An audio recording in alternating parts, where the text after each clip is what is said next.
Testing. There we go. Okay, hey, now I've got a sound. I didn't have any sound for like, I don't know, however many minutes that was. Yeah, so Deconverted Man here. This hangout might get blown up. I'm waiting for Snuffy to come on in and talk and stuff. He's taking his dogs out and all that. So I was listening to the non secretary show. Hey Johnny, what's up? You can come in if you want. Boy, Sargon talking to that gal. I couldn't.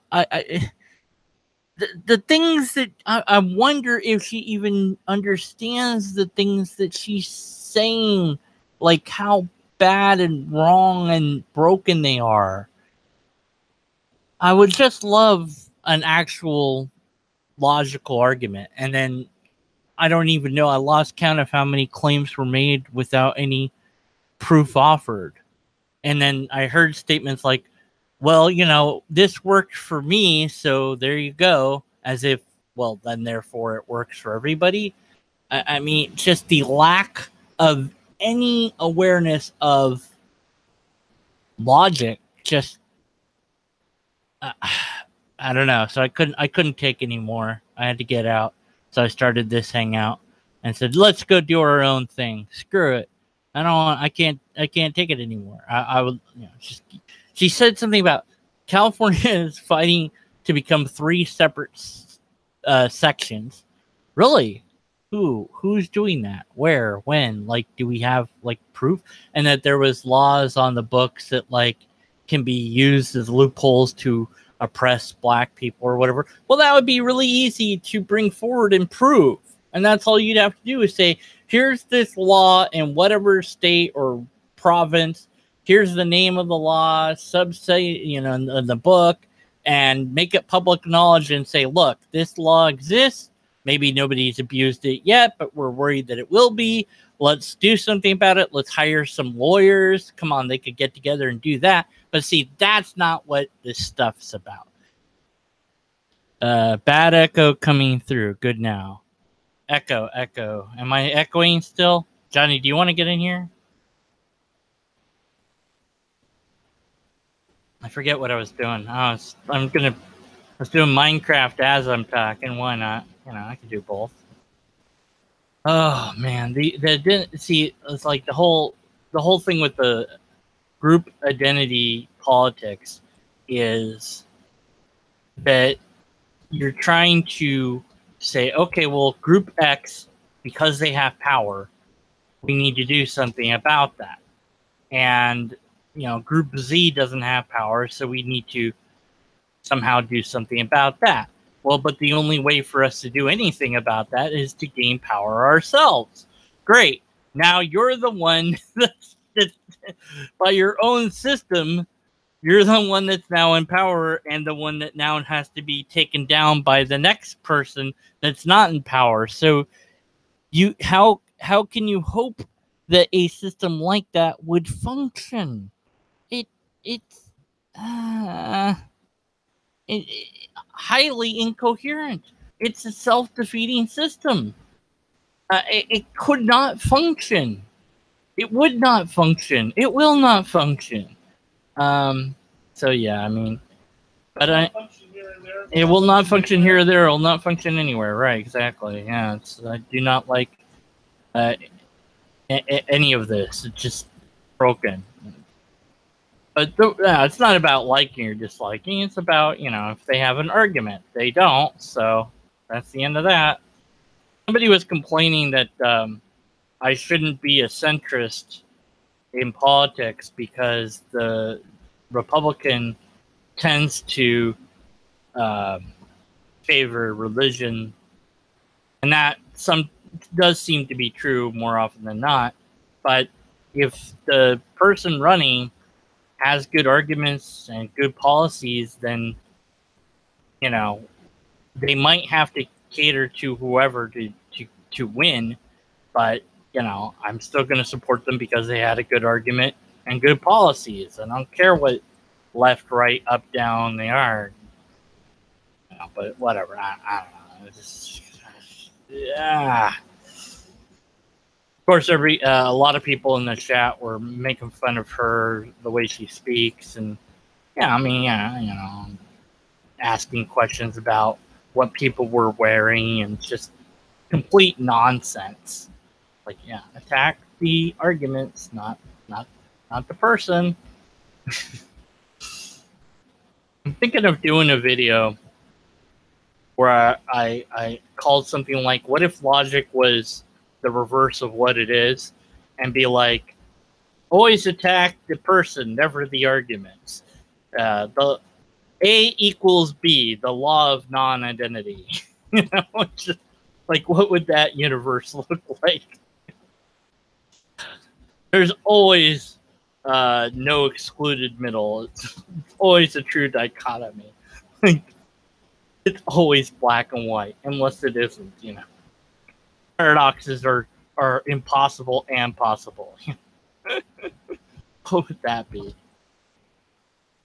I guess instead of add Valium, just fine. There's nothing wrong with it. That's okay. You can do that now. You know, what would that world look like? I don't know. And somebody was saying on one of the videos I'd had, they're like, Jesus loves you. And I'm like, I don't know. He doesn't return my emails or phone calls. Doesn't seem like he loves me to me. Yeah, well, you know, he saved me from eternal damnation. I'm like, oh, so he committed an ad Valium, huh? That doesn't seem like a good thing. So yeah, you know.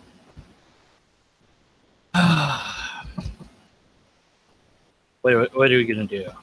We've got 3 people watching. I'm guessing one is me because I'm in there to watch the chat, and then one must be Snuffy, and then the other is Johnny, I guess. But yeah, I mean, this whole thing can get blown up later, or I might just take it offline. I mean, you know, whatever. I don't know. What else? What else can I complain about? Lots of things. What else should I complain about might be the better question to ask.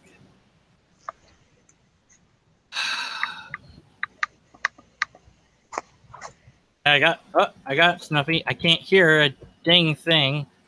How you doing? Let's see if my sounds are working. Oh, it's using the wrong speakers. There we go. Now I can hear you. How you doing? I'm doing okay. How are you doing? I'm good. It is hot. It was hot. It is very hot here. Yeah, well, you know, you're an atheist, so you're in hell. You know, that's a good point. It just can't be avoided. You know, we just have to get used to the heat. That's where we wind up somehow. You know. Well, it's a perfectly fair system where if you don't buy into something without any evidence whatsoever, you deserve to burn. mean, look, how dare you? Because the person who set up the system loves us. That's why the only thing that actually sends you to hell is not believing. Yeah, I mean, how dare you question that system? I mean, yeah, exactly. So that was a thing that I listened to until my brain started to melt. I don't understand. Talking about that other stream. Yeah. The non sequitur show is also running with Sargon talking to Brittany. Who I don't understand identity politics. I've always been, you know, kind of a loner. One of those guys that I wouldn't want to join any group that would have me. Yeah, the Mark Twain quote, right? Yeah. So the identity politics thing just it's group identity. I don't know if that's on top of or also is identity politics. Right. But like it pisses me off when people call me a white boy because I'm like, what? I have nothing to do with those fuckers. You know, I grew up in a fucking trailer park on the wrong side of the tracks. Don't get it's kind of where people call me. People say I'm privileged and shit because of my skin color. Yeah, that's the thing I was saying earlier. How reality works. Yeah, well, it isn't. You know, if they had an argument that was coherent, I would agree with it. But I didn't hear a single thing uttered that even came close to coherency. But what I did hear was basically, as I understand it, the system is all about, or their thing is all about who has power. And okay, so Group X has power and Group Z doesn't. And so we need to do something for poor Group Z because isn't it a shame that they don't have power and we feel bad for them? Okay, well that sounds decent. And it's like, okay, so the blacks have had it hard for however long, so we need to do something to make them. Not only is that an oversimplification, but you're addressing like the window trappings, not anything of substance. You have to question why is one group in power and another group not. You have to look at history. You know. That's now you're asking it. You're asking them and me to not be lazy. I mean, come on. Nothing in life is ever that simple as. But that's what I fear, and maybe they're not but I fear, and that's what I heard it being reduced down to is the very simple, because I didn't hear any nuance there. I didn't hear any. Well, why is Group X in power? It was just about. It doesn't matter why they're in power. It seems to be, and I mean, I don't want to do. I'd rather do a steel man than a straw man, but I don't know what their dang argument is. One of the examples I heard Brittany use was about oh shoot, I just had a brain fart. The actual example she was using as far as one group. The war on, what was it? The supposed war on Christianity or Christians being oppressed or whatever. Yeah, when does that happen? Okay, first of all, we have to actually say what's oppression? What's oppression and whether oppression is happening or not. Yeah. Why do Christians make the claim or have the belief that they are being oppressed? Yeah, like asking the wrong question right off the bat. Yeah, because we don't even know what it means. But once you narrow it down to the right question, the answer is never going to be as simple as a little one sentence, with a smiley face at the end, like being presented over and over. Well, that's what it seemed to be. I mean, I don't know. I mean, maybe it's always possible that the presenter just isn't well versed in. Giving a good argument, but I have yet to hear any good argument put forth. So, like any idea where I don't have a good argument, I'm going to have to be skeptical about it. But what I do hear from what she was saying is like, okay, so Christians are oppressed. Who says them? Because, I mean, like, based on what? Like, are we saying because atheists or anti-theists exist, does that mere fact make them oppressed? I mean, what do you mean by this? Right. And okay, the fact that people oppose them. Yeah, that's what it's right. So, opposition, is it opposition to the idea or to the group? Because I think that it's more about that they care more about the group rather than the idea. Coming at things from the ass end of it. You're going at things completely backwards. Am I getting them wrong? Well, I don't know whether you're reading the argument correctly or not, because it wasn't. Well, nothing was really put forward well. What I'm saying is I can only infer based on what I heard what the argument is, and I also would base some of my ideas on what I've read other places and heard other places as well. And it seems to be like person X or group X is in power. This other group is not. And we need to do something to change that or equalize it. And so either you have, okay, well, let's say, Jews were persecuted for however many years. So let's give them however many years where they're in power to make up for that time. And it's like, yeah, because you think that they just totally will voluntarily hand over that power when the time is up. I mean, why would you think that? That doesn't work, though. I mean, of course it doesn't work. Time, that's when time passes. The world is not fair. This is something they need to acknowledge.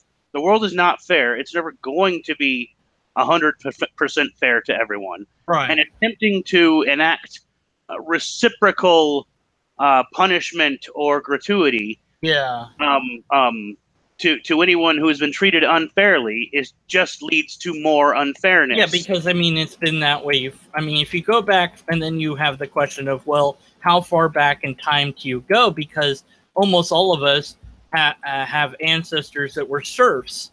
So does that mean that I was oppressed at one point because my ancestors were? You know, I mean, how far back does it go?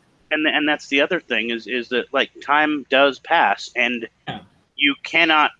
It is absolutely immoral to like reward a child for the deeds of their parent, just as it is equally as immoral as punishing. It's like, well, your great grandfather was a slave, so here's $1,000. Like, okay, that's why did I get this $1,000? Hey, but on the other hand, your great grandfather owned slaves, so we're gonna so we're gonna take you $1,000 away from you, and give it to them. It's like, it's literally just unbalancing. If they're concerned about fairness, they're going about it in the absolute. Well, that's the narrative that I'm. Yeah, getting. I know. I see. The thing is that the talking point about what this thing is, and I don't want to call it feminism because it's not that per se. Well, there's a whole big bundle there. Yeah, there's a whole bundle of social justice, feminism. Yeah. It's hard to categorize. That's another problem on top of it. So I think that a lot of it comes down to tribalism as well. Right? Yeah, it's like like we're going to say politics come down to it.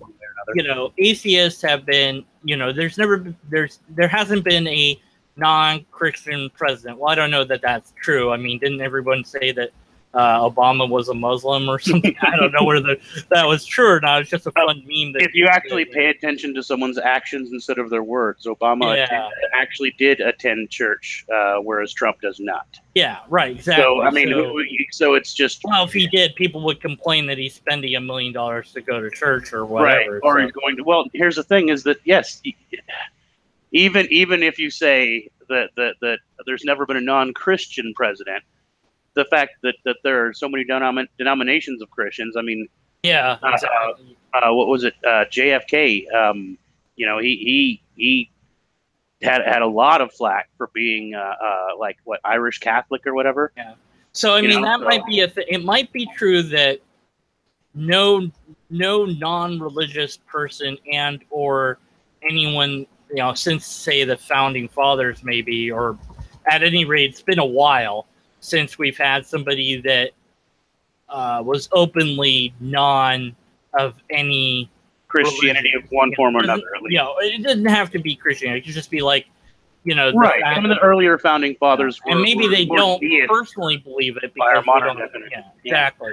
Like say they don't personally believe it, but we don't know because they have to give lip service. Okay, fine. All right. So establishing that as a fact, let's just assume we did that, and then say, okay, well, we would like to have a known atheist in charge. Okay, great. Well, so but we know. Are we voting for this person because they're an atheist? That's wrong. Because they could, it's like, hey, look, everybody, I'm an atheist. You should vote for me because atheists have never won yet. And I'd be like, well, that's a dumb argument. Exactly. So, Well, and a lot of it seems to come from this whole victimhood narrative that because so and so is oppressed in such a way, they have more merit. They're deserving of more. Well, it's sort of like when that whole big thing with Essence of Thought and you was going on. We never talked about that. But my thing is with a lot of the whole. Honey, you laughed at that. Social justice angle. Right. A lot of it is this whole I'm oppressed, so you should feel sorry for me. Yeah. Like even if I do, it's like every video where the subject comes up, he has to bring up, I am a victim of abuse, and so I know, and it's like, okay, if anyone who's watched your channel for any amount of time knows this, You don't have to wear it on your sleeve like it's a badge. This like shouldn't be.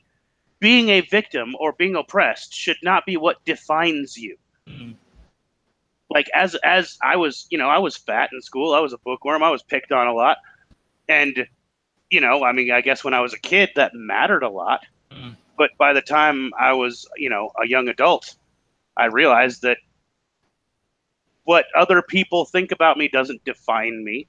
Having been abused at one point by one person. You know what? That sucks. But, I also got into a car wreck this one time. Neither of those incidents define me. Right. My skin color doesn't define me. No more than my hair or eye color do. Unless you let it. I think that's the thing. Is like we have right, and that's why identity politics are so alien to me at this point in my life, because identifying myself as a liberal, or even when I'm being as forthright as I can be in one of my atheist videos, I have to stop and clarify I'm an atheist, but I'm also a secular humanist, and I came at it from this way. Right. Because I mean, just being a skeptic or an athist, that's not who you are. You're exactly. I can say one thing. Hey, go ahead, Johnny. Go ahead, Johnny. One thing about identity politics is even what you don't do, they try to use that to define you. I mean, that's it. Yeah, it seems like that. Like I said, I mean, I don't, I don't have a particular argument to analyze or anything per se. So I have to kind of come at this. I'm a little at a loss. I don't know what you were talking about coming from a live stream or whatever. Yeah, there's the non sequitur shows going on right now. Sargon's debating, having a discussion / ish. Yeah, there wasn't really a debate. They were just not a debate per se. It's more of a kind of like these are. I would call it an information exchange, because he's giving information, she's giving information. And that's about the best you're gonna. Is it the usual thing of assertions without really just kind of? From her, yes, I would say he was asking pretty decent questions, but there was a lot of things, or at least a couple things that I noticed that were asserted with, like she said, there's this study, but I can't cite it. Well, then why bring it up? Don't do that, because like one time, years ago, I read this study. I don't know where it is, but I'm pretty sure it's out there, and you can kind of figure out where it is online by how vague I'm being about it, maybe. And I think that it said, whatever. Just say the thing that you think is true, and don't. No, the actual study that she quote unquote cited, though, I just thought it was funny the way she presented it, because it was. I missed some of it. It was salesman with brown eyes. Oh yeah, brown eyes versus better than salesman with blue eyes. Yeah. And the conclusion that she said that the study gave was because most people's moms have brown eyes, so they trust them more. And I'm like, what? No, I immediately bullshit, Peter. Bullshit. Nope. That's not what an actual study would conclude. If anything, they might say that brown eyes are more common. So the majority of the population trusts people with brown eyes. I mean, I'd have to see the study, because post hoc ergo proctor hoc. Yeah. Oh yeah. Where's the association causation? There's a lot. See, the thing is, within informal logic, when I was learning that, I also learned about polling and how difficult it is to make a proper poll, and the questions that you ask contain premises in them, so that's a problem as well. So if you have a questionnaire, and then you have to separate that the questionnaire people themselves don't know why. They just know that they're having these questions done. They don't know what it's about. You have to do like a double blind or triple blind method, essentially, to get a decent result. And even then, you might not, but you get something from it. You do get something, but it's always going to be a problem in some degree or the other. And if you do it badly, then you get a non-result. You get absolutely, So, and you had rephrasing the question, right? You have to rephrase it. That's why, you'll see, it's like, well, didn't they already ask me this? Yeah, question? On an in-depth survey, because I've taken a few on an in-depth survey, on a good survey, they'll ask the same question 5 different ways at least. Right, exactly, and it's to try to make sure that you're supposed to be honest, obviously, but also that you're if well, you're that you understand the question correctly, that you're not giving a knee-jerk response to the way the question was asked, that then sort of it's thing. kind of like a bell curve of how often you answered whatever in a certain way is then considered in all this. And so, like I said, it's a complicated as bleep thing. It's not a simple thing. So when if you're citing something like a BuzzFeed study, exactly. That's not even a study, right? I mean, but I wouldn't even call it that. But so when you're saying, here's a thing that I remember, that's like, you're just say the thing you believe. Like, I believe X, whatever that is. Okay, great, fine. Because you're not making additional claims that I have to verify. You're not, you're not saying, well, there's a study as if, because that gives some authority and weight to, what you're saying. And unless you can back it up with showing that actually took place, there's no reason to do that. Unless you want to make it seem like what you're saying has authority when it doesn't.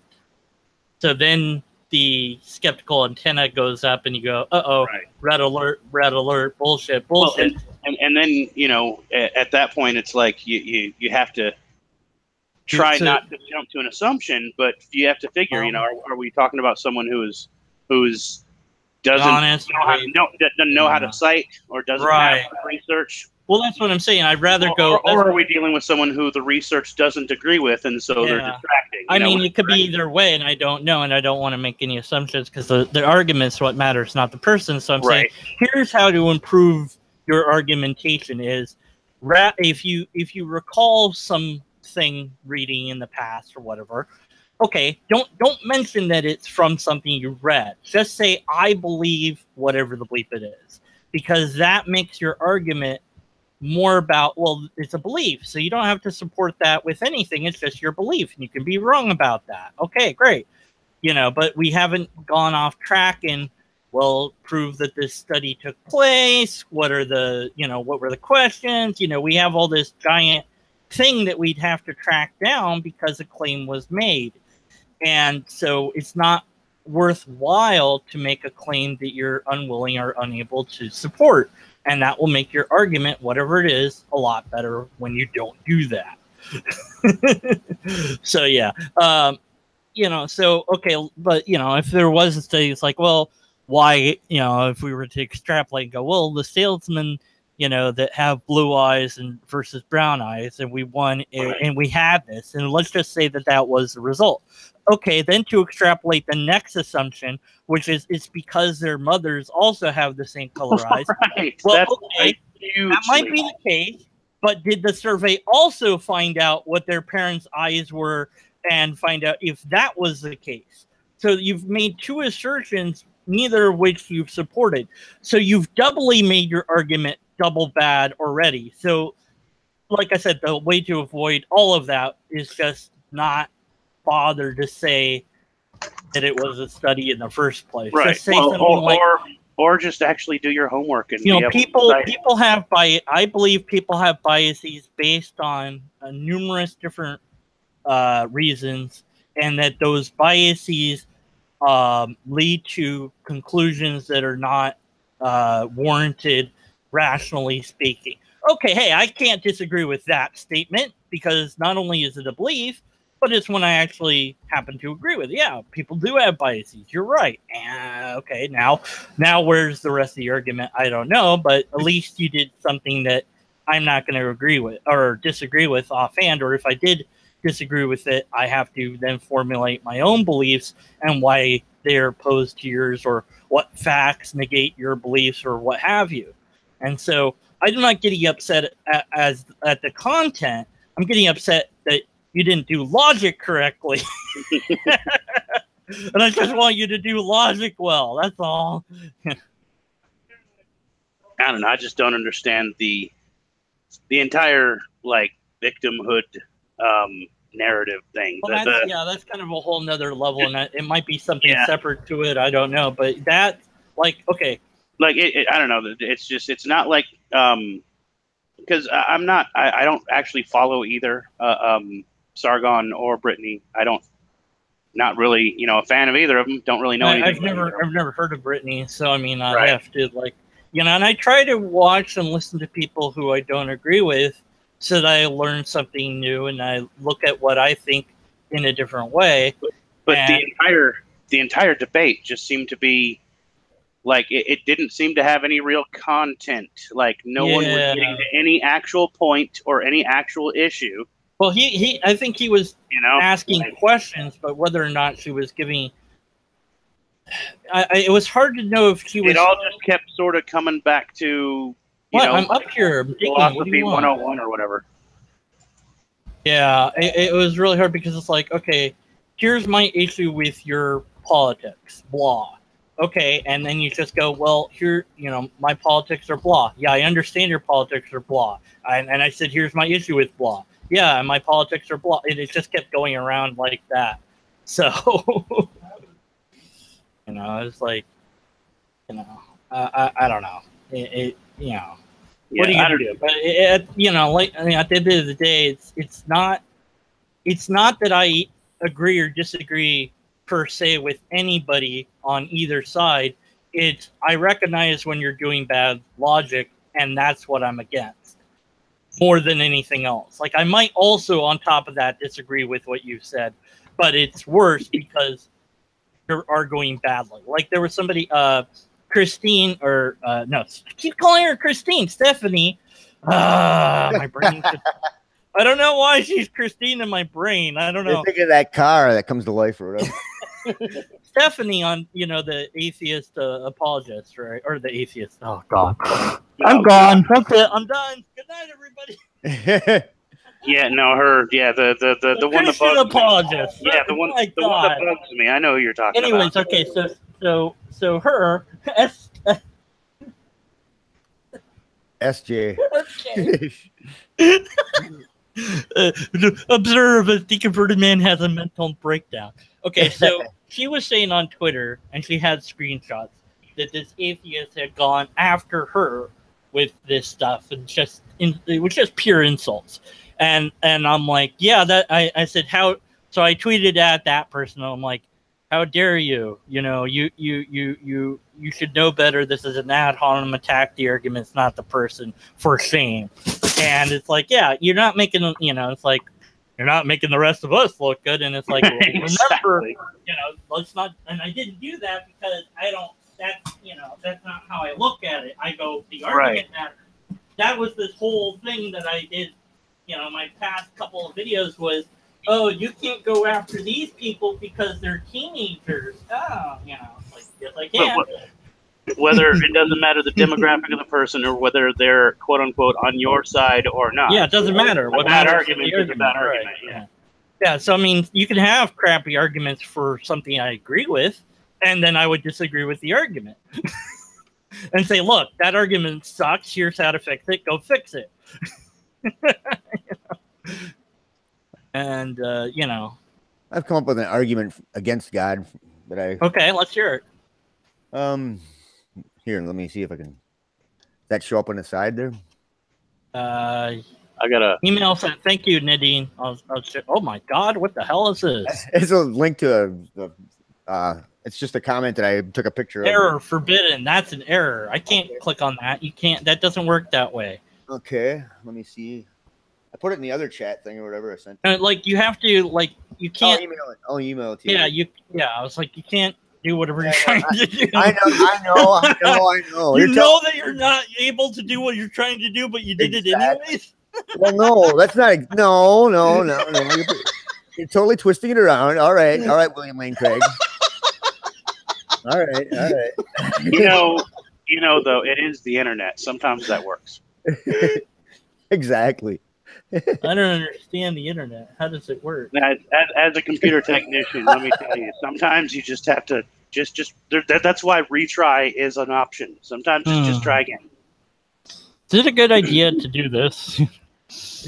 One time, this really, I don't know why this came to my mind, but I took my computer into a mechanic repair shop, and it was super dusty in it. And the guy just touched whatever the bleep and went, psh, and I'm like, well, I mean, you're supposed to be the experts. You could tell it's dusty. Why would you do that? He's like, well, it was so dusty, it shouldn't have been dusty. I'm like, or yes, but you shouldn't have touched it. Well, it was dusty. So you now have to fix that, whatever you broke, for free. And he was like, I'm like, yeah, you're going to have to fix that, whatever that was, for free. The rest of it, you can charge me for, cleaning it from dust. That's also, you can charge me for that, but why would you touch it when one of those that, I don't know, man. Remember, that was one of the biggest lessons I learned from college, is that you can have a degree and be considered educated and get a job in any given field as long as you get a C. So remember, Dr. Nicks do exist. When, just because someone supposedly knows what they're doing, that only means that they did at least the minimum to get by. Do you think that should be like reflected on their degree? Like, this is a MD C. Right. Yeah. That's it. Yeah, so doctors and technicians should all have ratings like restaurants do, an A rating, or a B rating. Oh, he's a B rated guy. He's good, but he's not the best. Yeah, he's not the best. All right, where do you send it? I sent it to D-Man's email.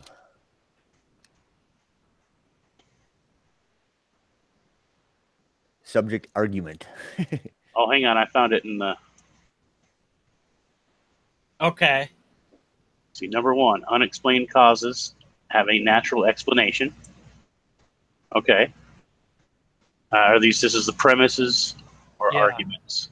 Okay. The premises, and okay. I don't know. I don't know how to do it officially either, but I assume D-Man does. Yeah. I need fine tuning, and I want to fine tune. All right. So number 1, unexplained causes have a natural explanation. Number 2, nothing in this universe that we know of thus far warrants a supernatural cause. Number 3, there is ad nauseum debunked supernatural claims. This includes regurgitated arguments. Number 4, it just comes down to you all have bad arguments for me. No God demonstrated. Thus far, after all of these arguments put before us, you cannot get to the point, B, without demonstrating your God deity even exists. Zero evidence, zilch, nada. Understand that I just don't accept hearsay evidence. You're saying that you have experienced a God or deity does not withstand any scrutiny either. I await your best argument for him to exist. I'm waiting. So that is a pretty strong argument, but I don't know. What do you think, D-Man, as far as logically speaking? Is it Can't sound? talk, analyzing. Okay. This is great. This makes for great hangout material when I'm not talking. And if there's a way you could, I don't know how to stick it in chat or whatever for other people to read, but that would be cool. Or yeah, put that's it on the screen. Now, I wish you'd send it to me in text, but whatever. Can I send it? No, I can't do that.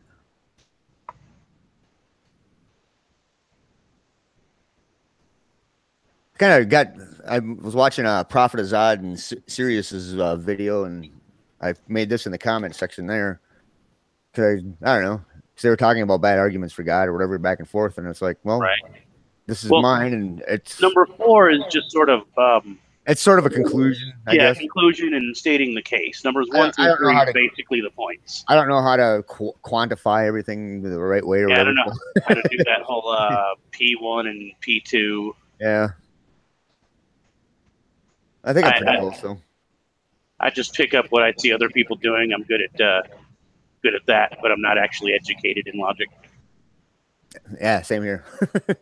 But I'm learning. And you know what?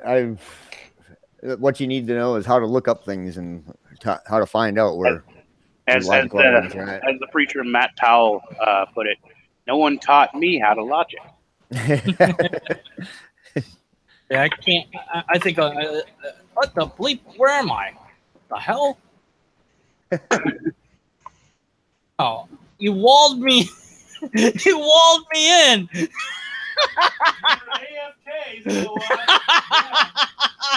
Okay, I'm gonna exit Minecraft because I can't do two things at once. Oh my god, seriously, we're having a serious discussion and you're playing Minecraft. Disappoint me so much. Well, I realized I couldn't do two things at once, so I got off. I got.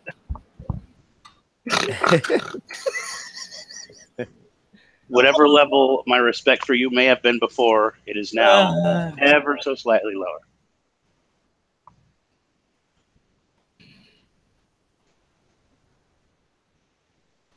Also, I've never played Minecraft. Like, it's just like a sim type thing.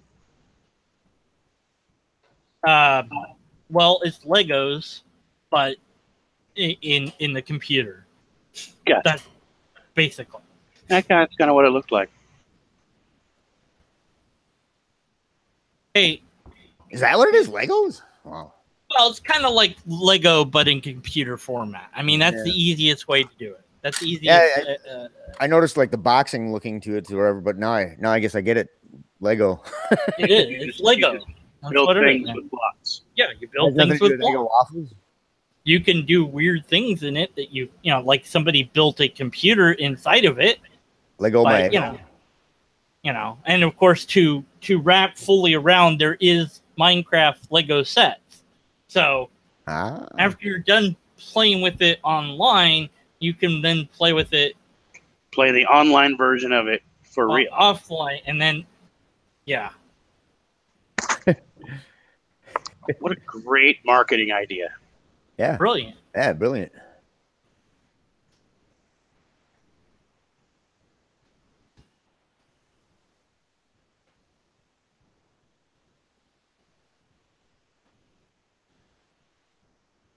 So honestly, I'm really there.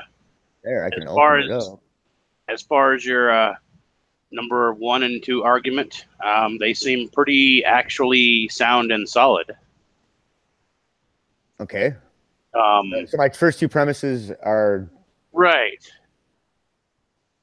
but does that come to the conclusion? I don't know how to exactly. I gotta figure out how to get to the conclusion though too. Because they're being, the fact that that so far all arguments in favor of the supernatural are debunked. That doesn't really, apply or matter to the. I guess number 3 has to be more like all the arguments that I've heard so far have been debunked, or there is something that can argument 2 kind of covers that. Yeah. Because I mean, if nothing in the universe that we know of thus far warrants a supernatural cause, that kind of covers 3 as well. The fact that other people have, put forward debunked arguments is sort of already covered there. Maybe I can present here. Aha. Honestly, I can see. There, did it work? Oh yeah. I don't know how the bleep did you do that? I just presented it. Why can't I do that? Ow, I think you got to click on the. Okay. There. Now can you read it, D-Man?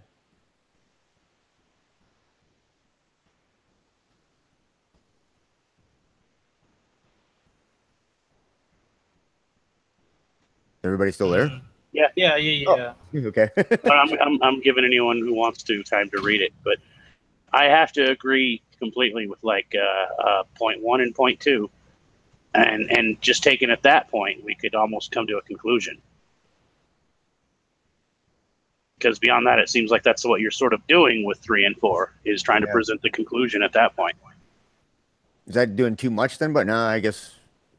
Yeah, well, I don't know. I'm not sure how to write out a solid argument, or whatever you want to call it, or sound. Oh, me neither.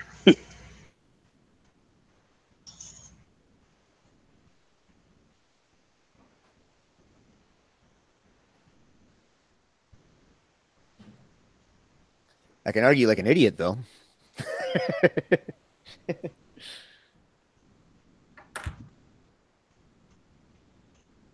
So it's your show, D-Man. You're the logical guy.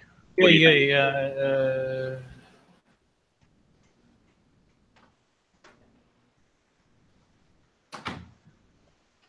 So how's the garden going there, Snuffy?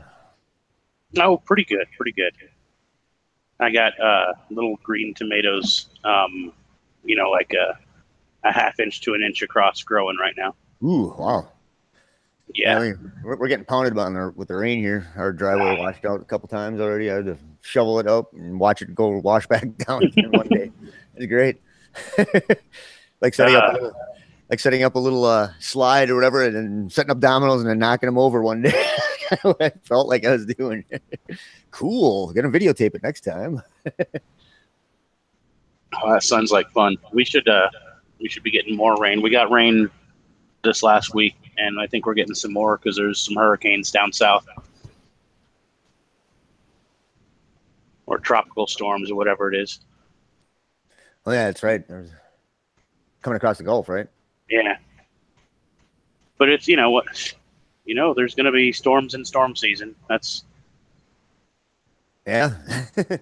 Storms and storm season. There's a song in there somewhere. there's a country song in there somewhere, I think. Now I put in a little bit of extra money, not much, but I mean I don't think I put in more than $30-40 total, not counting the water bill. But I got a couple of ghost peppers and a couple of cayenne peppers that I actually just went out and bought sprouts of. Are you more towards the coast then, or are you?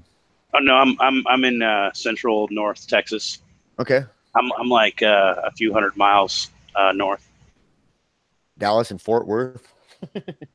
Between Dallas, Fort Worth. Somewhere in there. That always reminds me of that Foghorn Leghorn saying or whatever. He goes, "Heck, gal, reminds me of a highway between Dallas and Fort Worth. No curves." Well, they're the same city now, so that's pretty dated. Yeah, pretty much, huh? Yeah, Dallas Fort Worth is. If I'm going to fly anywhere, that's the first stop. Well, 35W goes all the way down to you there. Yeah, it goes through Dallas, doesn't it? 35? Oh shit, I don't know. The main like I said, I don't actually live in Dallas. I'm just saying that's if I was going to fly, that's the nearest giant airport I would go to. But no, I've got pretty good as far as gardening goes. I got kind of depressed those last a few weeks ago, and slacked off, but then got back into it, and I spent last weekend out,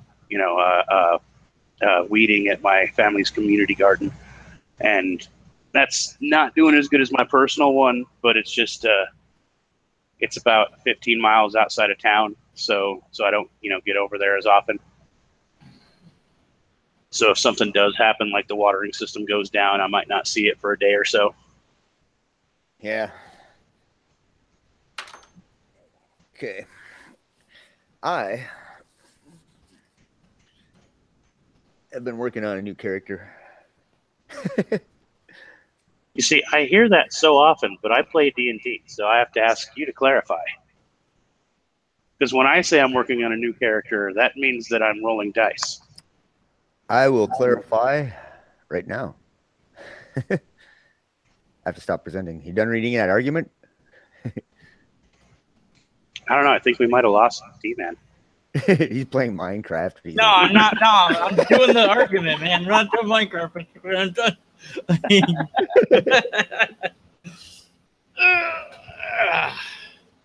Yeah, I'm on. Hey, This is where I am to debate the deconverted man. the bleep.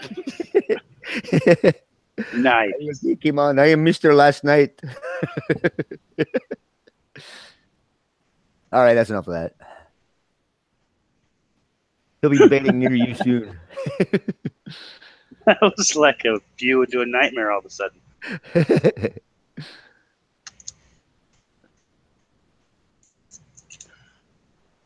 So I'm honestly, I'm seeing maybe if I was going to put this as far as like a premise, to conclusion, as far as I understand how it goes, it seems like point 2 would actually be the first premise. You know, and well, hey, no, I fixed it. Okay. Good night. Here we go. I could probably sharpen it down better than this too. But yeah, so I well, I took the basic idea that you had and rewrote the whole thing. Okay. You want me to read it? Yeah, sure. I see it off to the side here. Okay. It went away. Well, shit, you got it. You got like 5 points now, but let's see what we got. All right. 1. Phenomena in the past that have had a supernatural explanation now have a natural one. 2. Previous supernatural claims have been debunked as being supernatural. 3. We have no reason to think that unknown phenomena we see or experience is anything other than natural, since we have no proof of anything other than the natural. Or 4. If God is supernatural, then we have no reason to think it exists in such a way. Number 5. If God is natural, then we might not need to call it God. And your conclusion, I have every reason to doubt supernatural things and God as of now. So yeah, I was trying to compass everything that he had written into I'm still going to have to work on this because there's a lot of work that I have to do on it to make it all thing. Yeah, like I was saying, you could narrow it down. You could trim it down. It'd be better as like 2 separate arguments, really. But essentially, it's the argument of that you know, I mean, it's what I've been saying for years is that, you know, until we show that it's a thing, to claim that it's a thing is you can't claim it's a thing unless it's a thing. Yeah, you have to show it's a thing in the first place, right? There's the razor right there. Yeah, so and then just saying that it's unlike the things that we know now. Well, then how do you know about it? So you'd have to have some sort of methodology or something, and without that, then we have every reason to be skeptical about it. But this is, I was trying to get it as close to all the issues that Johnny had brought up, just rephrasing it in a way that would link it together with similar words, similar concepts to each other. I like the order that you put it in more than I had it in. Right. And it's essentially what you said. It's just, you know, unexplained causes or phenomenon, either way could work. Now, see, one, if we didn't change the wording at all, we would want, well, except, I mean, the way you worded it, Johnny, you should say, as far as we know, unexplained causes have a natural explanation. Or you could say something like, so far, any cause, you can only talk about the past. You can't unless you could show that it was the case universally that all unexplained causes have a natural explanation. Well, then you're saying that they are explained. So you can't have it both ways. So that's why that one would have to change. And somehow you got to get to, well, even if somehow you got to get to, I guess in my mindset, I always think of once it does become explainable, then it is natural. Somehow you got to lasso that in there somehow. Yeah, well, it does seem like that. That's why I went to the past in my version. But again, I wasn't trying. You know, I was trying to encompass what you had in there. I took out the ad nauseum of debunked and changed that to that.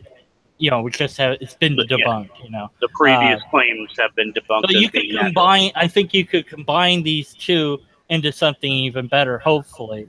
Then you know, and then that's the whole thing with ideas that we have, and we look at in this way. It's the point is to sharpen each other. How many premises are you allowed to have? Is that infinite amount? Yeah, it is. Usually it's 2. but it can be more. It has to be two in order to have a conclusion. Two. You cannot have, you have to have two and a conclusion. You can't have a single. Well, there, you know, that's sky is kind of blue. That's like a double-edged sword there. Yeah, that's just how the thing works. Is having multiple premises. Yeah. The point is, any given premise fails, the entire argument fails. So you want to try to narrow it down as much as possible. So yeah, exactly. You could reduce it to two different arguments. Occam's razor is a different thing.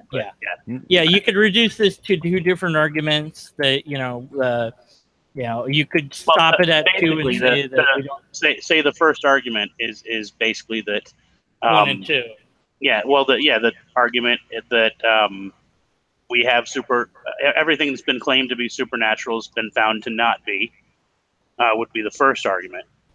The thing is, as no matter how you word it here, that basically is the premise of the entire argument. So you only have one real premise. You see what I'm saying? Right, exactly. So it could be reduced down further. So yeah. I mean, obviously, that's what you'd want to do is reduce it. And if the first thing was that, like all supernatural claims that we have discovered have had natural explanations. Right. The second one is that God is a supernatural claim.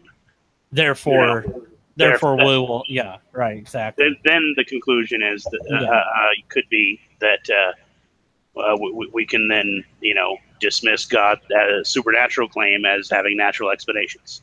Right.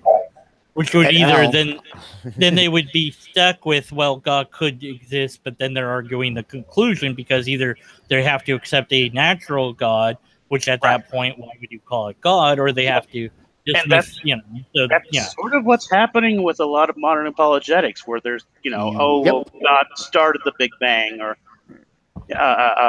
God guided evolution, or whatever. Because basically, at this point, they're arguing that God is natural processes. That's sort of the God of the gaps, then too. You're kind of going whatever's unknown. You got to fill it with God, And, Well, we're going a step further from the gaps and claiming God of we knew that. Well, it's like if you guys.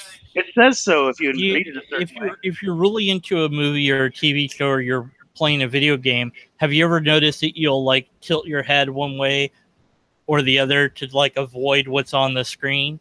Oh, absolutely. Yeah. So why do we do that? We know that we're not there. But I kind of wanted to do a little experiment on and I'm not sure I was going to do this on the video. I might as well give it away now, but showing someone hitting a bullseye and missing the bullseye, and then comparing. Did you count how many bullseyes there were compared to how many times it missed? You're talking about the shotgun fells. No, sharpshooting fells.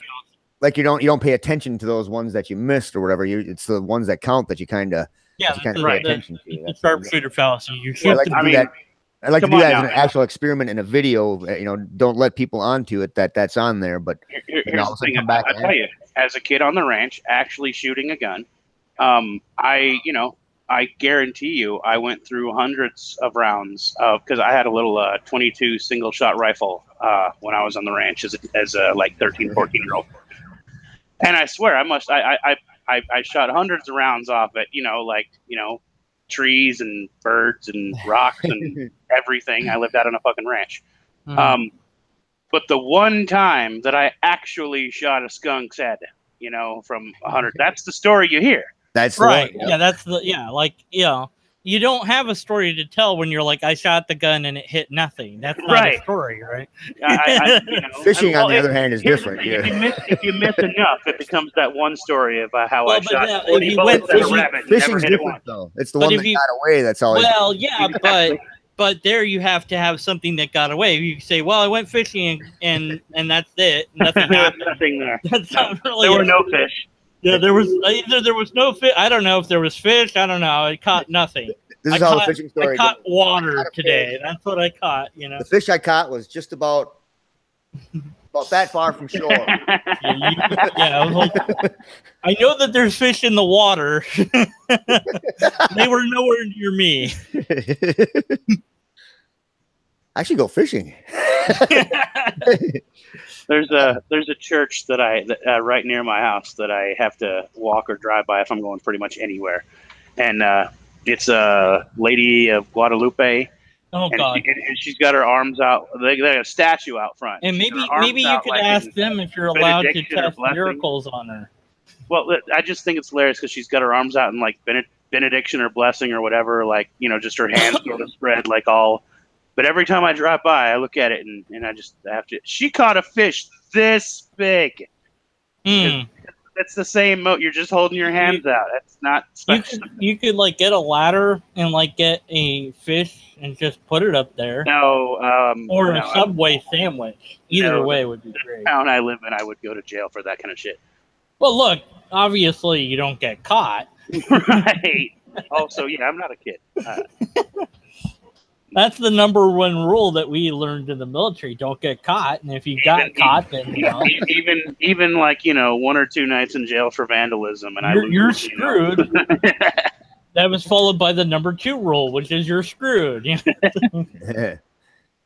No, I'll make fun of it, but I'm beyond the point of like vandalism and that kind of stuff. Yeah. Well, it's not vandalism.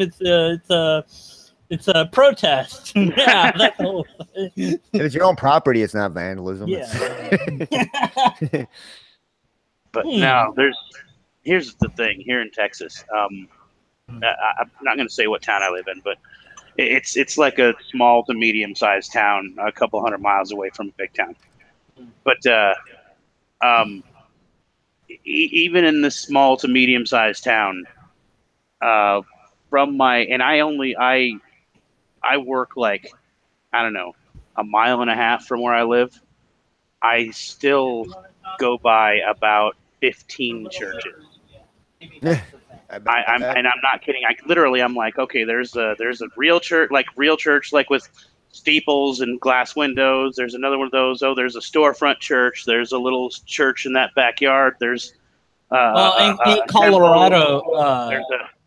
Colorado Springs, there was this literally 2 big churches, either end of the block, and at the middle of the block is a strip mall with a little freaking storefront church.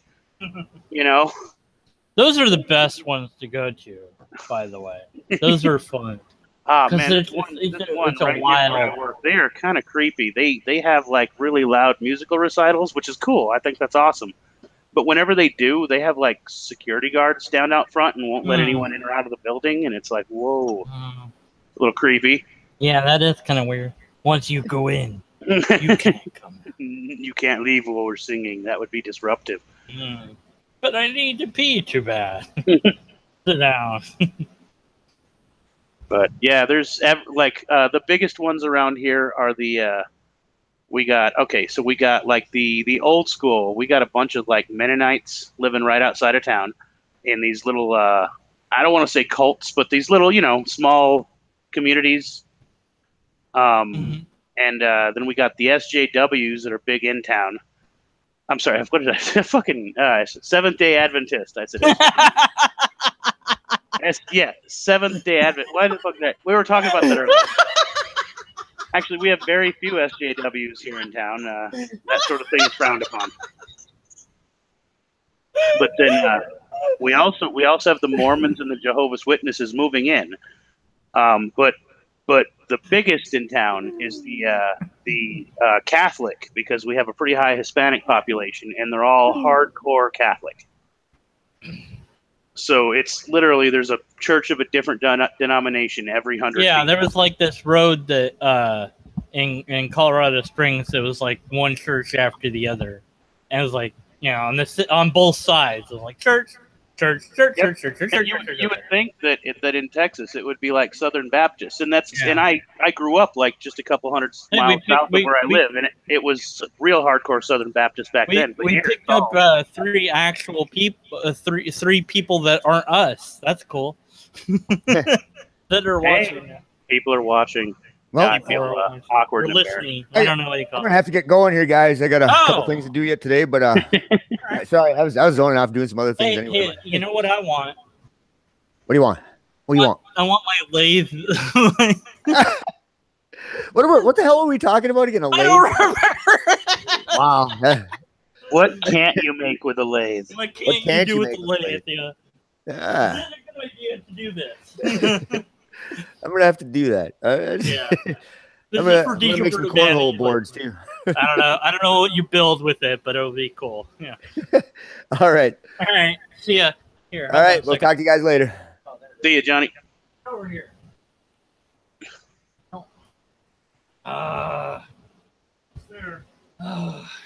Almost there. You still playing Minecraft? No, I turned it off. I told you I couldn't. Sure, you did. I did. I couldn't do the analysis of that and think about that argument and do the. I was like, no, this. My hand was shaking. I was like, I can't. Too many things. Like. I actually really like where he was going with that, though. Yeah, I think you're right. He has a really good argument there with premise one.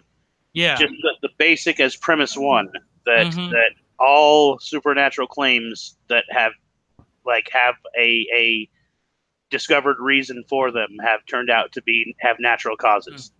Okay, so like as premise one, straight up, we've never confirmed a non-natural cause. Okay, so hey, Snuffy. Remember you wanted to talk to my brother? Okay. Yeah, so I'm going to have my brother on. The reasonable theist is what we call him, I guess. Okay. Get over here, Nimrod. Get there so you can hear. He can hear you. Go. Hello. Go. Hi there. What's going on? Oh, not too much. It is really hot.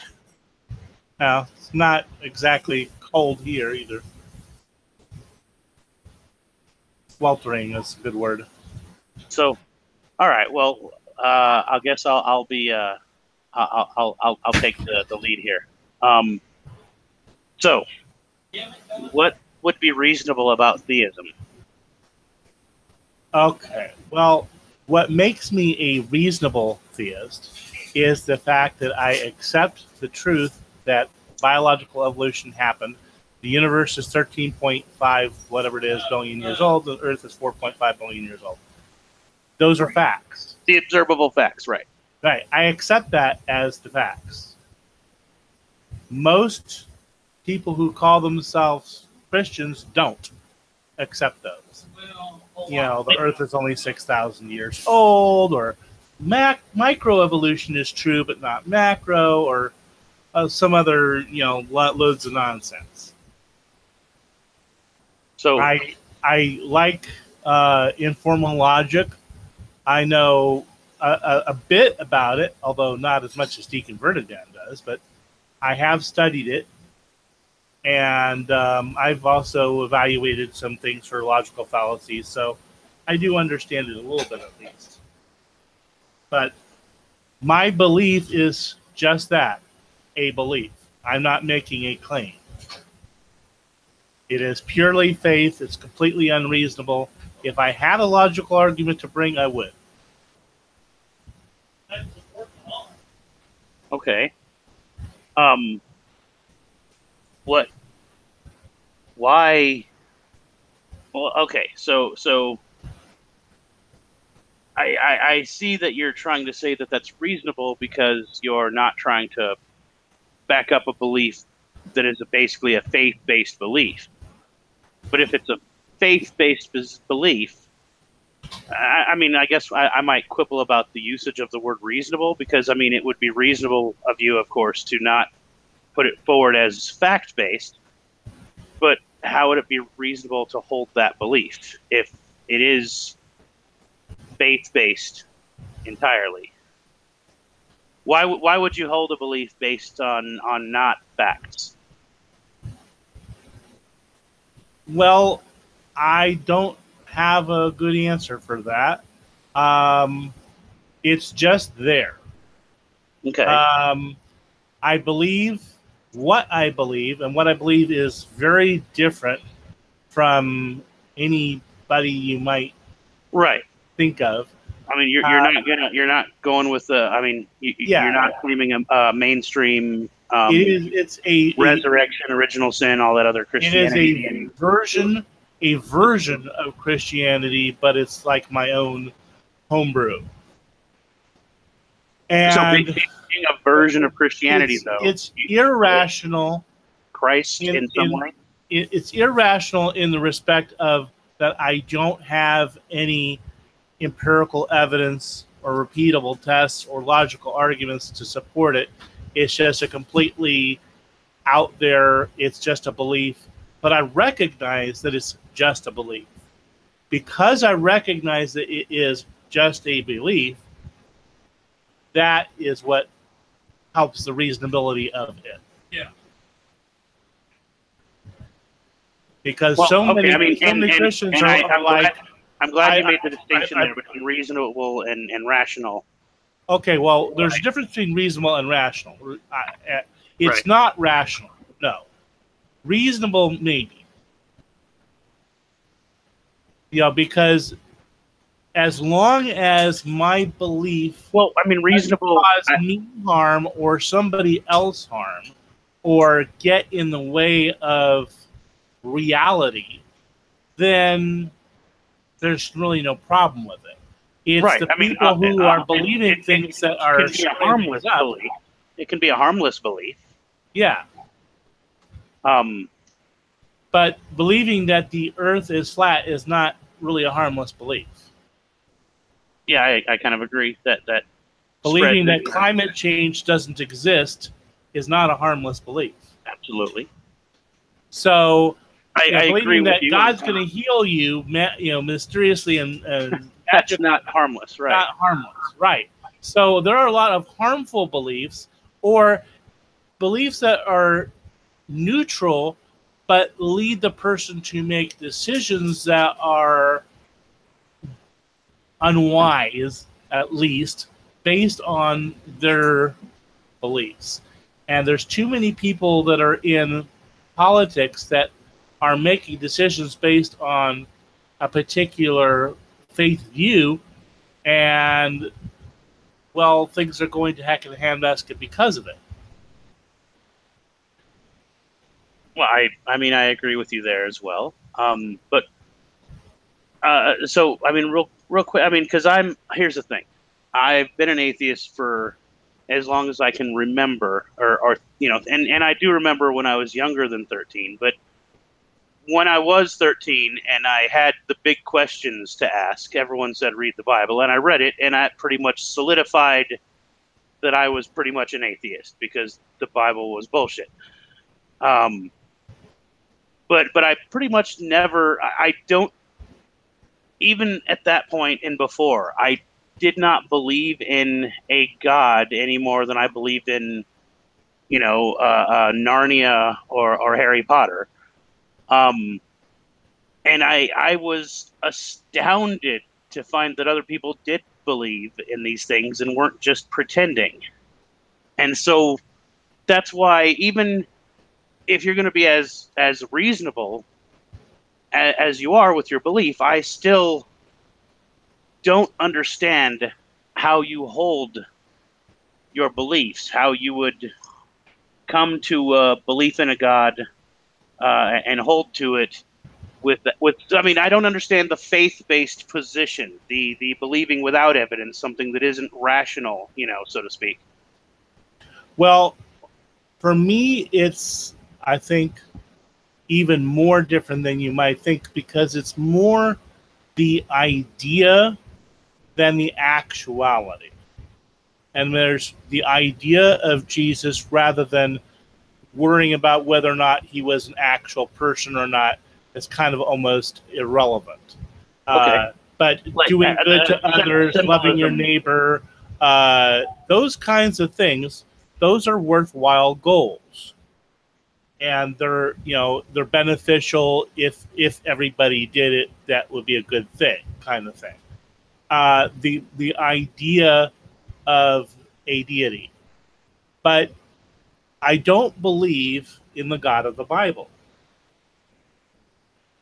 Because the God of the Bible, first of all, is incoherent. And second of all, if there was only one deity, and it was the God expressed in the Bible, I wouldn't want to believe in that God. I wouldn't want to worship that God. I wouldn't want to have anything to do with that God. Because that like God you said, is it was capricious nonsensical. and it wouldn't make sense for the God of the Bible to be the only deity because but if that were the case, I'm saying, because there's so many different evil things that deity is purported to have done. It's more the idea and symbolism of Christ and the desire for a fair and just deity. Something like that, and there's a lot of stories in the Bible that are more like. So I can totally feel you on that. Or like a morality play. I do wish there was some, here's an example of somebody who messed up, and then how they recovered from that mess up to make their life better. Those kinds of that's how I use the Bible. As there's a lot of places to get. There's a lot of places to get moral stories, though, I find that, quite honestly, there's a whole lot better you can do than the Bible as far as a good parable or a good moral story. Aesop's fables and such, just for one popular example. But I mean, if you want me to start naming, authors and novels and series, I could. Off the top of my head, Mercedes Lackey in her Heralds of Valdemar series writes so much more beautifully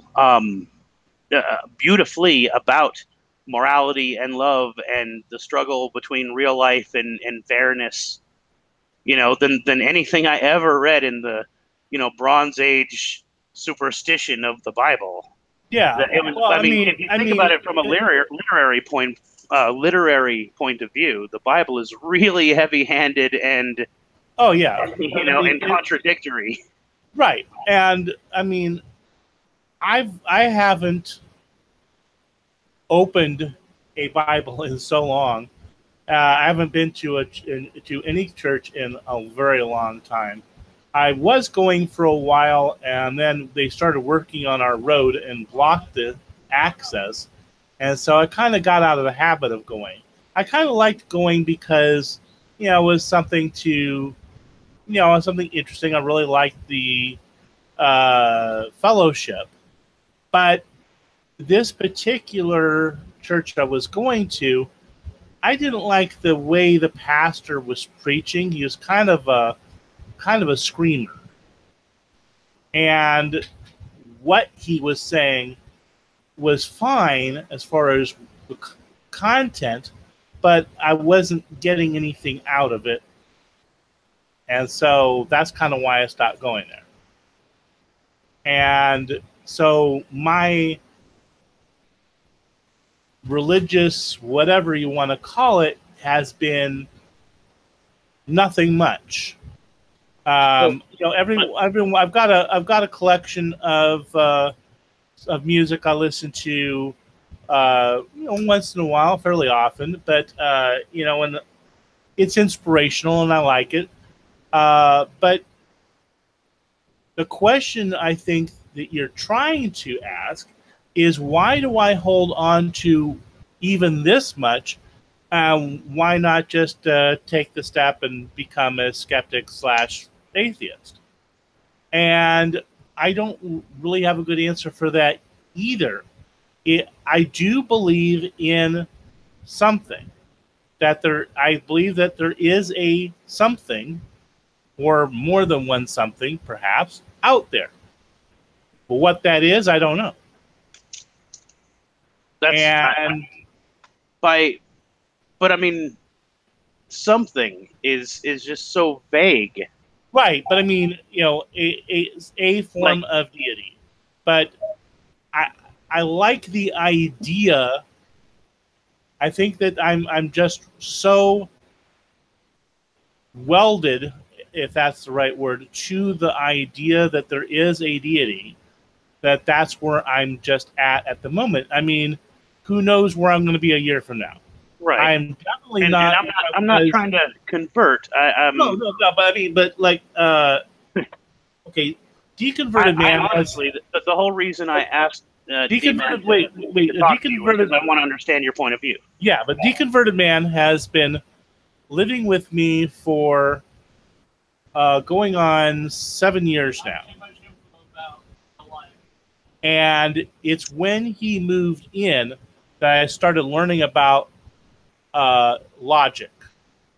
And the more I learned about logic, the more I moved away from the traditional Christian views. And I could go further. It may happen that I do that. I don't know.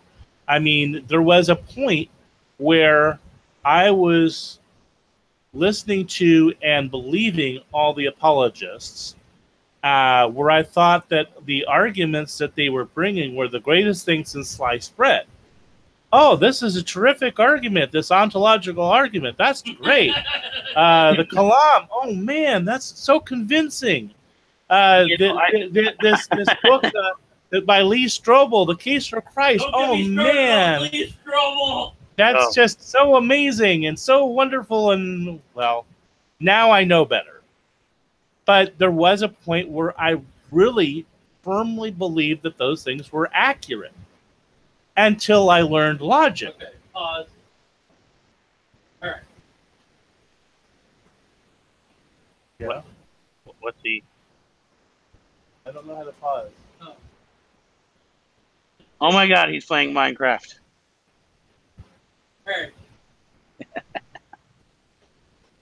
So, as far as being a reasonable theist, you still there? Yeah. Okay, as far as being a reasonable theist, though, so I really see where you're coming from as far as wanting there to be more optimistic and looking at religion and looking at the symbolism of the stories, and I kind of understand that, but when you say reasonable theist, like theism itself kind of implies specific God belief, and the whole reason I really want to pick your mind over this, and I'll be honest.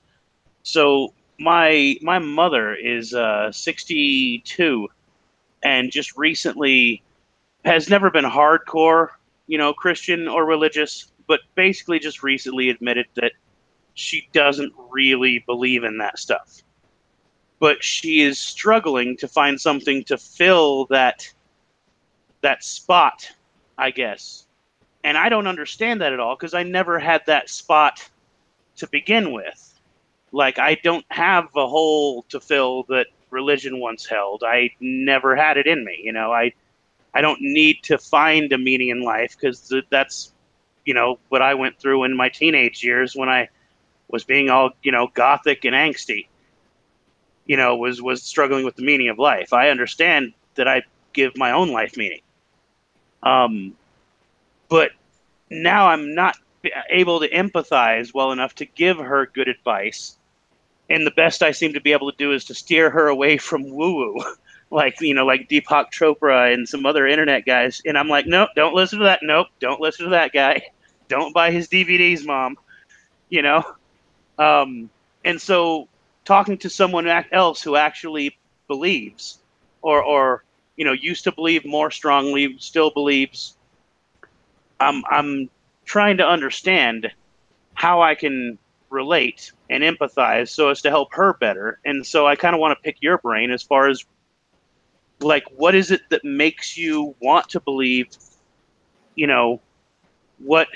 what is it you're trying to get out of the belief in the religion that makes you cling to it, even though you acknowledge it's not really rational. You know what I'm saying? Because that's the same place she's coming from, and I'm trying to give her good advice. Part of it, I think, is not wanting to be alone. And I believe that there's other intelligent life than humans. We've never seen that. I know for a fact there's other intelligent life than humans. There's dogs. Well, but you know what I'm saying. No. Higher intelligence life. Yeah, but There's actually pretty good odds of it happening, but sadly, there's also pretty good odds that we'll never meet them. Right, but the likelihood that there is pretty high. Right. I wish I had some evidence. I wish I had a good argument or some repeatable tests, but I don't have any of that. But it's that that wanting to belong and wanting to be part of something bigger than you are. Now, as far as your mom goes, one thing that might be very helpful is if there's a local senior center. My mom worked at one for many years, and it was the really great way for people to socialize, and it was a non-religious environment. You know, they played bingo and part of whatever. Part of what made her finally admit was just the local town here, because she bought property here and moved here like 15 years ago, and then I moved here like 5 years ago to help her and my stepdad start a couple businesses up. But literally, where we live in Texas, this is the most religious, like the craziest indoctrinated place I've ever lived in my life. Like, I'm certain there is a senior center, and I'm certain they have a prayer service. Well, they may not.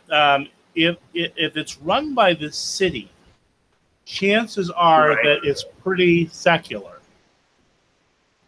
But there are other groups like that where you can get a whole bunch of seniors together to play bingo or whatever. There's and if they have the actual. If I suggest that she go to a senior center, she would kick my ass. Well, but I mean, she doesn't consider herself a senior. That. I mean, in Florida they had the casinos with the bingo, so that was where a lot of people hung out. Right. There's now they had the Parents Without Partners group. That was a thing my mom did that she liked. But no, like on the real subject though, like I want to stick to the subject though. Yeah, but there are groups that she can be part of that aren't religious, that kind of fill that. Hey, I want to be part of something bigger than I am feeling, or going to help out the local homeless shelter, things like that, volunteering. Those things can kind of take that place as well. Right. So so I mean, I'm just saying the sense of community and being part of something you think is a big part of it, at least for you. Yeah, and I think that might be part of it for her too. For most people, it's that wanting to feel loved, wanting to feel part of something bigger than they are. So one other thing that she could do is when there's an election, whether it's a city, state, federal, whatever, is help out with somebody's campaign. That's keeps people very busy, and can be very rewarding. But it's that kind of busyness. See, the other thing, especially for a person her age, is also kind of that looking at the long end behind and the short end ahead, and kind of like, well, what am I doing with my life now? I don't have anything. Well, I'm certain. I'm honestly certain that a fear of death, is part of it, and she's mentioned many times that she really wants to believe that when she dies, she'll be reunited with people, So I mean, I see that as a big part of it. And does that resonate with you? Is that part of why you would believe as well? It used to be, but that's not really a thing for me anymore. Right. So, well, on what you were just talking about, though, as far as being part of something bigger than yourself and part of a community, on the inverse side of that, I don't know. Do you think that maybe if a person is a loner by nature, they might be less inclined to religion? Possibly. Because that would be interesting to look into, you know. Yeah. Well, But, I mean, I'm saying if the one holds true, then the other would sort of follow. One would think, yeah. Yeah. But the other thing is taking up some kind of hobby.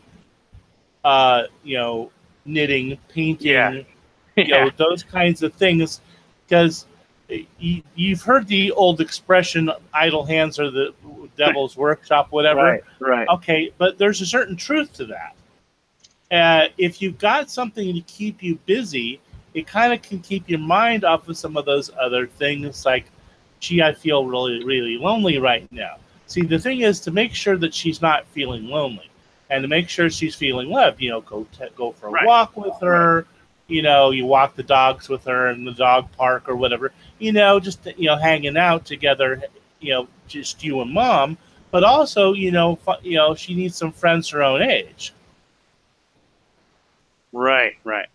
See, that's kind of what the church was providing for me was this, that sense of community and sense of, a place to fit in and people who accepted me for who I am. So what would you say, though? I mean, so you mentioned as far as the subject of I guess belief in the afterlife or whatever goes. What's your stance on that? Like, do you believe in an afterlife or in any version of heaven or hell, or what do you believe there? Wow, it's been a long time since I thought about that, and I don't really have a good answer for that either. I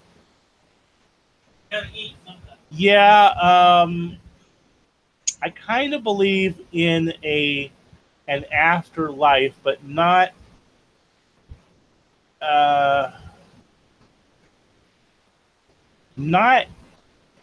a hell for sure.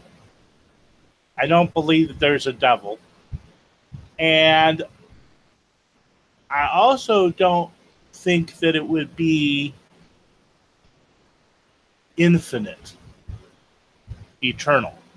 Because after a while, you would have learned everything that you could possibly learn and done everything that you could possibly do, and you'd get bored with existence. As long as you could opt out and say, okay, I'm done existing now, then fine. But other than that, what's the purpose of having an afterlife? I mean, if you could have this really good version of a life where there's no pain, no hunger, blah, blah, blah, blah, okay, great. I like that idea.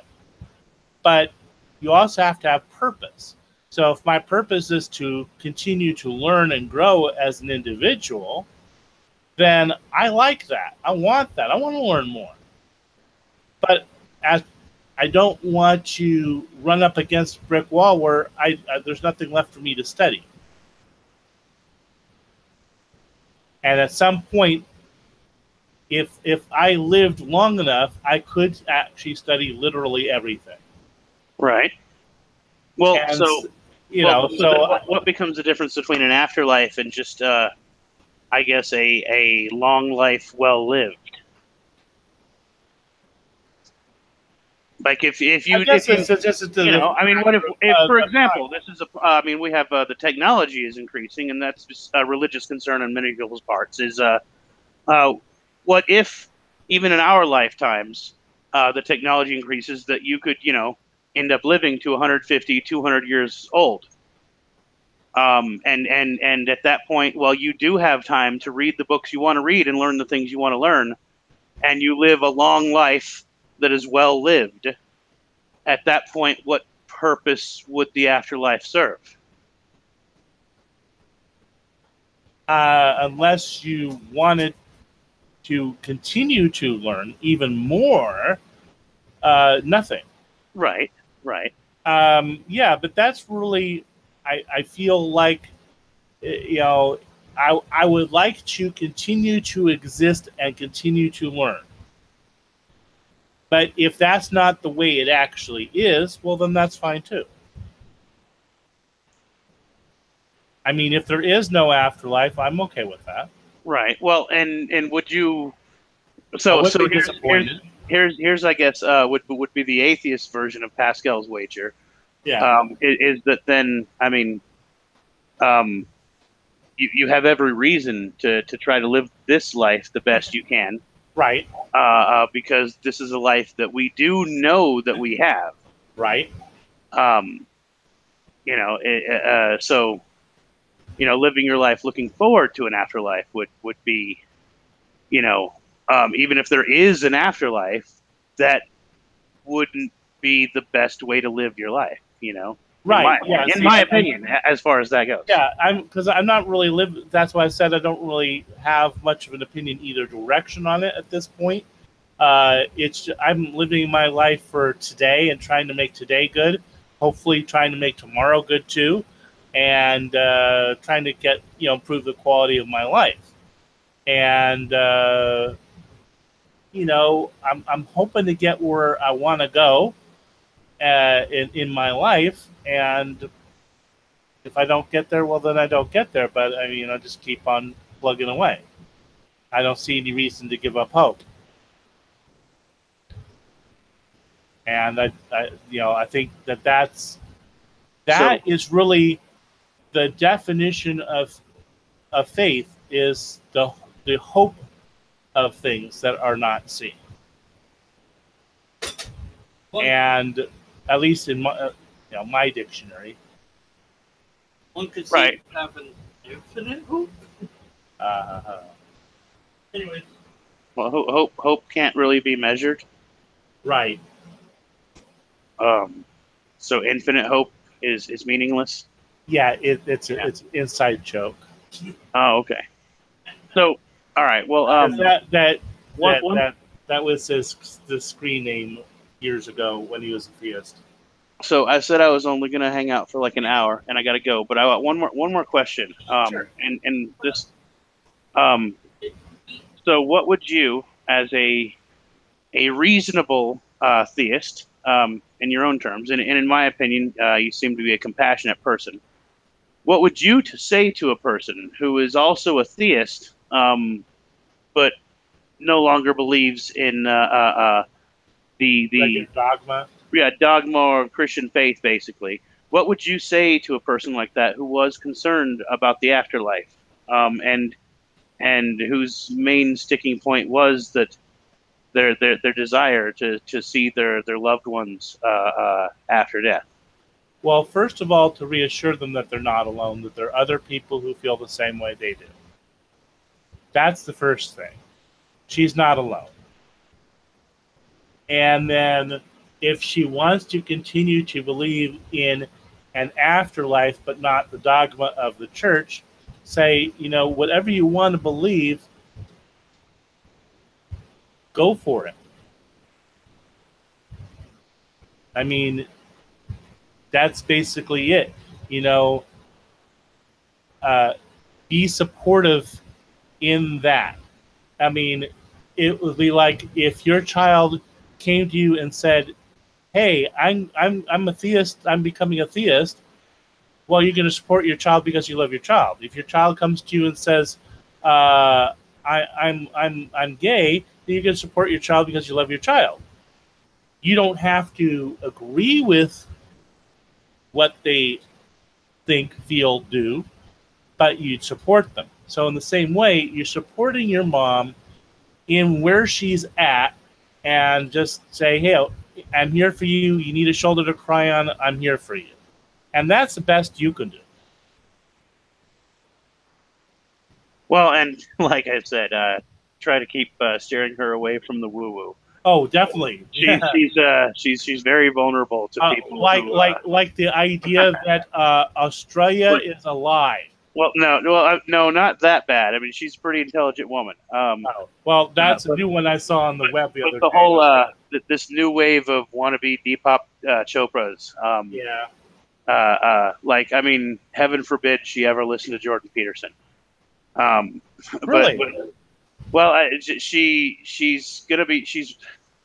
She's already sent me a couple of links to a couple of guys on YouTube, and it's modern day woo woo, basically.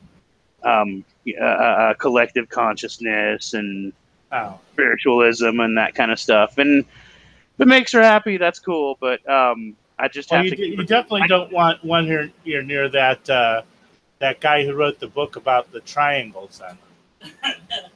No, I'm glad I am not aware of that. Whatever it is. That's also an inside joke. Okay. No, but I intentionally. I just have to keep reminding her that if they're asking for you to buy their DVD, then they're a con man. Probably, yeah. That's the general rule of thumb. Is if they're selling you a DVD, then it's a con. Right. Yeah. But anyways, thanks. I'm glad I got a chance to talk to you, and hopefully we can chat more as time goes on, because my position and opinion has been, slowly solidifying and changing over the time. And I'd like to keep talking to you, because it seems like you're also, more figuring out what it is you do believe, right now. Yeah. Which, so we're coming, we're trying to ask the same question coming from two different backgrounds and directions. You know what I'm saying? Mm-hmm. So I really enjoyed the discussion, but I do have to go. Okay. It's past time I started making dinner. Okay. So tell D-Man thanks for the hangout, and glad I talked to you, buddy, and talk to you guys later. Okay, bye. Bye. All right. Listen, give me my channel back. The poor guy in chat so confused by who's Deconverted Man. Like, hey, the popper. I was typing as the web expert, but I'm Deconverted Man. And he's like, hey, Deconverted Man, what do you base your beliefs on? I'm like, who are you talking to? Are you talking to the guy talking? That's not Deconverted Man. He's like, never mind. So confused. So that was confusing, I guess, for the popper. How do you say this name? Pauper. Pop. I don't know. However you say things. So, anyways, that was a great talk. Thanks to my brother for doing that for Snuffy. The two Proper Hawk is is my brother a theist? Yes, I would describe him in that way. Snuffy had wanted to talk to him for a while. He'd had some bad experiences with some theists online. I think that plus the thing with his mom, he wanted, I think he was trying to ask, Snuffy went off, but I think Snuffy was trying to figure out, like, how can I see this from your point of view? And that's a tough one because, like, everybody's brain is different. So how do you empathize with something that you've never had in your brain in the first place? I don't know. I mean, I guess the best you could do would be some analogy, like if you love somebody a whole lot and believed strongly that they loved you back, but you didn't have any evidence of that, you just really believed that they did. Something like that would be close to what it's like to believe in God, I think. And that's speaking from my own experience. So it's hard to explain. So what he believes in, well, he outlined that earlier, proper. So you might have missed it, but he covered a lot of what he believes already. So I don't want to repeat what was already said. So you'll have to rewind when this is done. Sorry, if you really want to know. But I'm very very proud of my brother and what he believes and doesn't. And I do think that this is where I might differ with some non-theists, is that I think that the way that our brains are, it would make sense to me that some people might not ever be able to not believe in a God or something like that because their brain is wired in that way. Unless we genetically engineer people to not have that or something, which I don't know if that's a good idea or not. There's plenty of sci-fi movies that go off on that. So who knows? But and it might be that my brother's one of those people. I don't know. So I understand it. And I think that if we're going to have religion and belief in God in the future, that we need to aim for the most reasonable versions of those things that we can aim at. And what that means and how that works, I don't know per se, but I think it's possible. I think we're all trying, hopefully, to get there, but whether or not we will get there is a different question. Anyways, thanks to everybody for checking this out and doing whatever this was about. And I'll talk to you all. I'll talk, and you'll listen, and we'll watch, and lobsters will exist. I don't know what else will happen. I got to eat because I'm hungry. So good night, everybody. Goodbye, goodbye, goodbye. Hit the button. Ah!